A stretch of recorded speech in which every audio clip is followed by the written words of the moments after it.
जनतेच्या न्याय हक्कासाठी प्रजासत्ताक न्यूज सदैव आपल्यासोबत।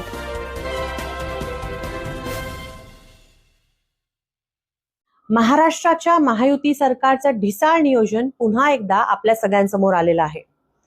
मुख्यमंत्री लाडकी बहीण योजना या योजनेसाठी समाज कल्याण विभागाचे तब्बल 344.74 कोटी रुपये काल एका शासन निर्णयाच्या माध्यमातून लुबाडण्यात आले।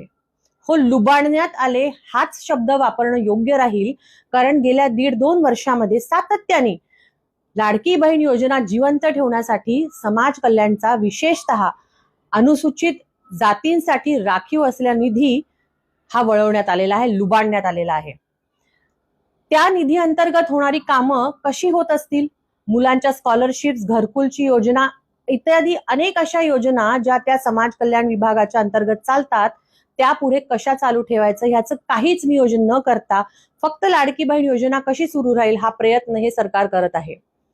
आज महाराष्ट्राच्या सरकारवरती 11 लाख कोटीपेक्षा जास्त कर्ज आहे। हे कर्ज असताना कुठलंही आर्थिक नियोजन नीट न करता असं इथून तिथून ह्या सगळ्या योजनांसाठी पैसे लुबाडण्याची ही जी सवय, चोरी करण्याची जी सवय ह्या सरकारला लागली ती अतिशय निंदनीय आहे। गंमत ही आहे की ह्या त्रिकूट सरकारमध्ये म्हणजे भाजप, राष्ट्रवादी काँग्रेस आणि शिवसेना या सरकारमध्ये समाज कल्याण खातं हे शिवसेनेकडे आहे। या शिवसेनेकडे असलेल्या खात्यावरती उपमुख्यमंत्री शिंदे साहेब असतील किंवा त्यांचे मंत्री संजय शिरसाट असतील, हे काहीच बोलत नसतील का? आपल्या विभागाचा इतका मोठा निधी जो विशेषतः मागासवर्गीय जमातींसाठी, मागासवर्गीय जातींसाठी राखीव आहे, एवढ्या मोठ्या प्रमाणात जेव्हा तो एका वेगळ्या योजनेसाठी लुबाडला जातोय, हे मंत्री आणि हे उपमुख्यमंत्री आपलं तोंड का उघडत नाही हा खरं माझा पुढचा प्रश्न आहे।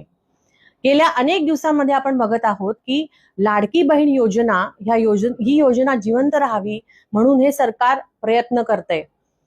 खुद्द महाराष्ट्राच्या हायकोर्टाने सुद्धा ह्यावर ताशेरे ओढले आहेत की जर सरकारकडे पैसा नाही तर मी अशी योजना सुरू ठेवून काय फायदा। प्रश्न ह्या योजनेला विरोध करण्याचा नाहीच, आम्ही करतच नाही आहोत। लाडकी बहीण योजना ही सुरू राहिली पाहिजे, पण त्यासाठीचं आर्थिक नियोजन करण्यामध्ये कुठेतरी हे महायुती सरकार कमी पडतंय आणि विशेषतः आज ज्यांच्याकडे अर्थ खातं आहेत ते सन्माननीय मुख्यमंत्री देवेंद्र फडणवीस यामध्ये कुठेतरी कमी पडतायत। त्यांनी कबूल करून लवकरात लवकर ह्यामध्ये बदल आणावेत, अन्यथा सामाजिक न्याय विभागाअंतर्गत चालणाऱ्या ह्या सगळ्या योजना ज्या आहेत, ज्या मागास जाती जमातींसाठी सुरू आहेत, त्या बंद पडण्याच्या वाटेवर आहेत। धन्यवाद। जय भीम, जय शिवराय, जय संविधान। आपल्या परिसरातील ताज्या घडामोडी पाहण्यासाठी आजच प्रजासत्ताक न्यूज 24 ला सबस्क्राईब करा आणि रहा अपडेट। तसेच लाईक अँड शेअर करायला विसरू नका। प्रजासत्ताक न्यूज सदैव आपल्या सोबत।